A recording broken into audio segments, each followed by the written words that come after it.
Okay, so here with Victor Conte, part three of the interview, and so my question is that there's talk in the boxing world that there are fighters that are taking HGH, they're taking some undetectable steroids, and I believe it's my understanding that there's not a lot of really good tests for some of that, and we really saw it recently in the negotiations leading up to proposed Mayweather-Pacquiao fight, and that was a big sticking point. And Mayweather's thinking that every state, especially in this case Nevada, just doesn't have sufficient testing, and he wanted something a lot better. From what you're hearing, what you know of, how much use by boxers do you think there are of some sort of performance-enhancing drug? Illegal. Illegal. Yes, thanks, Dave. Performance-enhancing drugs. Yes. My personal opinion is that it's rampant. Now you got to understand that I spent 4 years on the dark side of this issue, and I've got a lot of contacts, know a lot of people, and I've got my ear to the ground, so I hear all sorts of things, not necessarily directly from the boxers themselves, but from people in the supply chain. So I do believe that it is rampant. Understand it will never be perfect. There are designer steroids, there are drugs out there that can possibly be used that can completely circumvent the testing.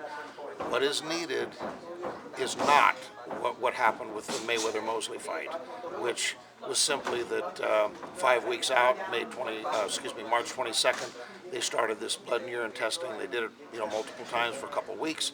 Then they didn't have any further testing for 18, 19 days before the fight. The key question is, what were they doing for months and months before that March 22nd date? Now, to put it in perspective, Olympic athletes, let's just take Beijing in 2008, August, they started intensive weight training with the use of anabolic steroids, athletes that chose to do this, the previous October, November, December, January. So they've been doing this for months. Then they taper off, and the benefits you gain in terms of speed and power will serve you many months later. So you can't just, it's not an issue of blood and urine only. It's about 24/7, 365. And of course you can't test all boxers, but I think a place to start would be those ranked in the top 10. And then, it's about gathering information and target testing. If there's reason for suspicion, then you target test. But you would enter that pool once you got ranked in the top 10.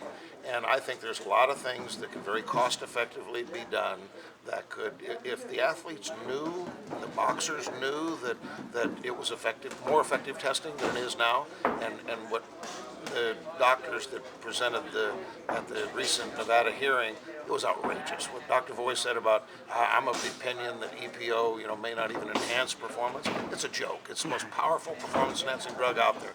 These guys that, the concerns all about, getting HIV or hepatitis or this stuff, they're not sharing needles on the street like junkies. I mean, this was just outrageous propaganda that was being presented.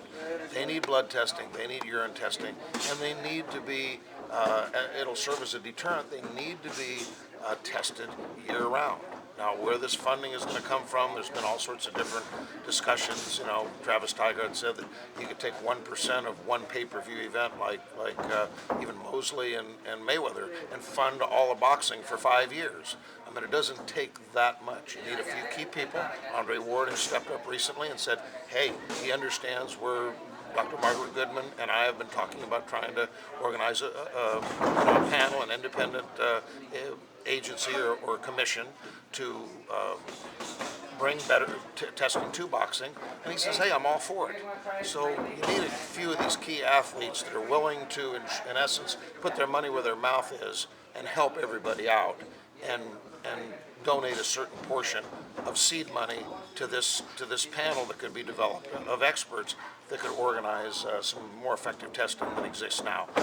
I basically think that they have in existence now with urine testing only, and they can, if they choose, do random, but typically it's before and after a fight, one for performance and one for recreational. It's basically worthless. It's what I call IQ testing.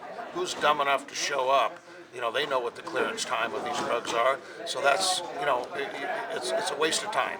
So I'm hoping that I'm very thankful that this issue got put on the table by Mayweather, and I'm hoping that those that have the money and the power, those that have received the majority of the financial gain over the last many years, will do what it takes to create positive change, because it does take money.